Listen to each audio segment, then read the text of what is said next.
Hello everyone, how are you? Hope you all are fit and fine there. So बच्चों, आज हम पढ़ेंगे chapter number 11 respiration that we have studied half portion of same chapter in the previous video in which I had explained you the proper definition and how respiration is important for our body. I also had explained you the chemical reaction which involved in the respiration. Now you can see over your screen here it is written that in the box C6H12O6 means glucose, O2 means oxygen, CO2 means carbon dioxide, and water H2O. Okay. Respiration in plants. In the previous video I have explained you that plants also respire like us. जैसे हम सांस लेते हैं और अपने life को survive कर पाते हैं, सेम प्लांट्स भी रेस्पिरेशन करते हैं, but we people inhale and exhale through our respiratory system, but plants have stomata on their leaves.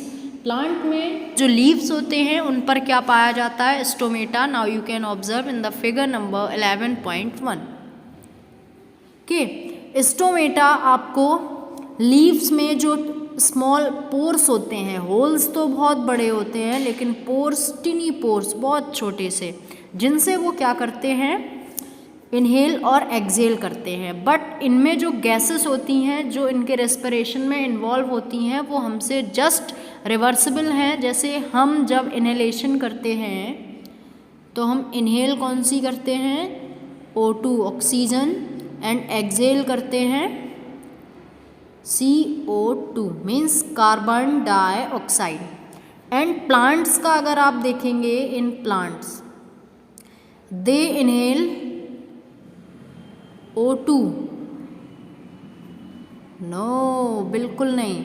वो क्या करते हैं कि जो प्लांट्स होते हैं वो CO2 कार्बन डाइऑक्साइड को इनहेल करते हैं और ऑक्सीजन को एक्सहेल करते हैं. ओके, इसलिए आप कंफ्यूज मत होइएगा. रेस्पिरेशन प्लांट्स में भी होता है and human, animal, all the living organisms, but their exhalation and inhalation में जो भी गैसेस इन्वॉल्व होती हैं वो उनकी हमसे रिवर्सिबल होती हैं. हम इनटेक क्या करते हैं? ऑक्सीजन, और ये इनटेक क्या करते हैं? Carbon dioxide.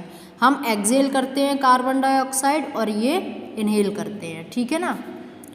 चलिए आगे बढ़ते हैं. तो स्टोमेटा आपको समझ में आया होगा. स्टोमेटा जो है वो एक प्लूरल वर्ड है और जिसका सिंगुलर क्या होता है? Stoma. Okay, present in the leaves, ये लीव्स में पाया जाता है और स्टेम्स में भी होता है. Stomata along with its nearby guard cell and other cells are called the stomatal apparatus. जो गार्ड सेल पाई जाती हैं स्टोमेटा पे, हेयर यू कैन सी, ये क्या बनाती हैं? Stomatal apparatus. The expansion and contraction of guard cells which occurs due to the supply of moisture and light results in opening and closing of the stomata. Stomata जो होते हैं वो open और close भी होते हैं, जो उन पर लाइट पड़ती है या मॉइस्चर होता है उसके accordingly. The rate of exchange of gases in plants is much slower then in animals. Animals जो होते हैं वो क्या करते हैं? उनका रेट बहुत हाई रहता है इनहेलेशन का, एक्सहेलेशन का. बट जो प्लांट्स होते हैं उसमें, उनमें क्या होता है? स्लो रेट चलता है exhaling, inhaling of gas. Some of the energy release during respiration is used by the organism, the rest is lost as heat. You can show release of carbon dioxide and heat energy during respiration. Activity 1 and 2 both are given in your book.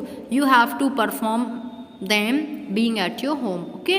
If you need any guidance or help, please take my help. Okay.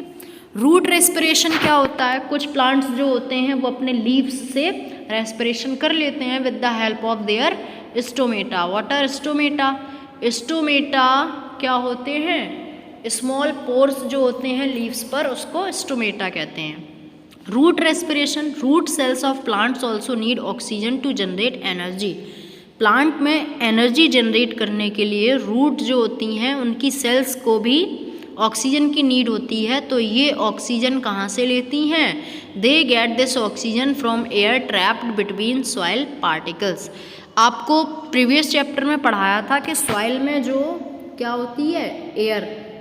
तो अगर कोई plant की roots हैं वो soil के अंदर होती हैं तो वो नीचे से ही एयर लेती रहती हैं और एनर्जी उस प्लांट को मिलती रहती है। Okay, the water replaces the air in the soil and the roots can not breathe, this affects the growth of plant.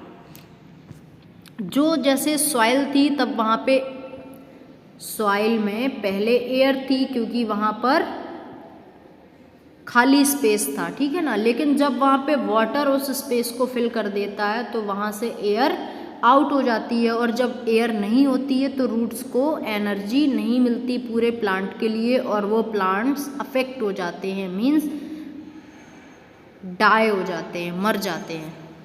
This affects the growth of plants. Mangrove trees growing in swampy areas can not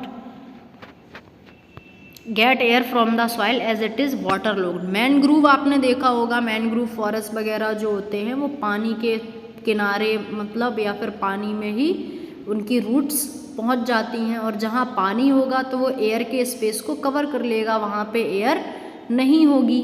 तो जब air नहीं है तो roots को भी air नहीं मिलती है और जो प्लांट्स की ग्रोथ होती है वो अफेक्ट होती है, ठीक है ना। तो मैनग्रोव जो भी प्लांट्स होते हैं वो पानी में ही होते हैं लगभग, तो वहाँ पर क्या होता है, वो एयर सॉइल से नहीं ले पाते हैं। They have aerial roots to take in air. उनकी जो, जैसे आपने कुछ ट्रीज देखे होंगे, उनकी एरियल रूट्स होती हैं ऊपर से ही, जैसे बरगद का देखा होगा आपने, बैनियन ट्री, ऊपर से ही उनकी रूट्स ऐसे लटकती रहती हैं ट्री से ही, और वो अपना क्या करते हैं, वहीं से ही एयर लेते रहते हैं।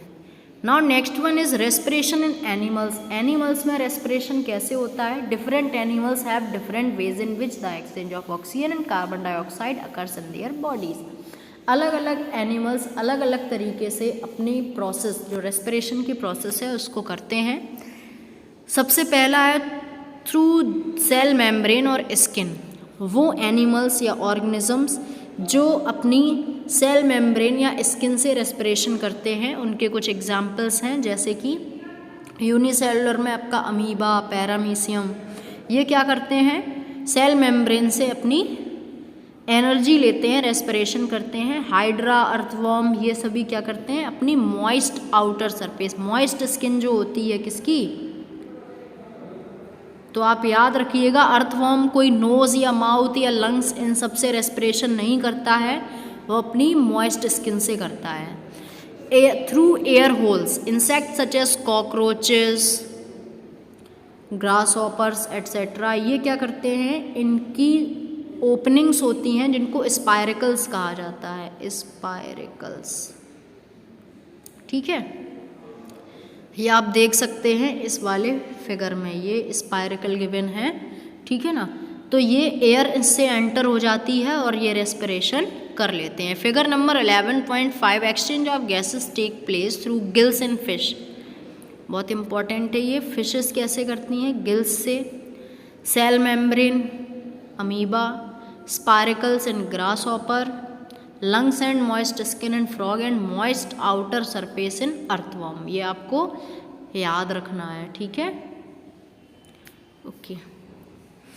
Through gills, fishes use gills for exchange of gases. Gills are made up of a large number of filaments richly supplied with thin blood veins called capillaries. As water enters through the mouth, it flows over the gills. The blood in the capillaries absorbs oxygen and gives out carbon dioxide through its walls. आप सबने पहले भी पढ़ा होगा, जो fishes होती हैं वो उनके गिल्स होते हैं, जिनको, ठीक है ना, जो इनके चीक्स के पास होते हैं और उनसे ये अपना रेस्पिरेशन करते हैं। Through lungs, a tadpole has gills, but as it grows into a frog it develops air bag and called lungs, ठीक है ना। फ्रॉग जो होता है उसको हम क्या कहते हैं, amphibian. What do we call, amphibian. Amphibian कौन होते हैं, फ्रॉग, क्योंकि लैंड पे भी रह लेता है, टेरेस्ट्रियल भी है और एक्वेटिक पानी में भी रह लेता है, तो उसको हम एम्फीबियन कहते हैं। तो फ्रॉग जब टेडपोल होता है तब उसके गिल्स होते हैं फिश की तरह, तब वो पानी में रह के सांस ले सकता है। और जैसे जैसे वो ग्रो करता है तो उसके एयर बैग्स जो कि लंग्स हो जाते हैं और फिर वो बाहर भी सांस ले सकता है। ठीक है। और वो through frog have lungs, they can also breathe through their moist skin. ये अपनी मॉइस्ट स्किन से भी सांस ले सकते हैं। They have gills, lungs, moist skin, all the things. ठीक है। Birds and mammals also have highly developed lungs where gaseous exchange takes place. Birds या मैमल्स जो भी होते हैं उनके भी लंग्स होते हैं जिनसे वो रेस्पिरेशन प्रोसेस फॉलो कर पाते हैं। The respiratory system in humans, we will continue this topic from tomorrow or with next video. Till then, keep revising the same. Have a good day.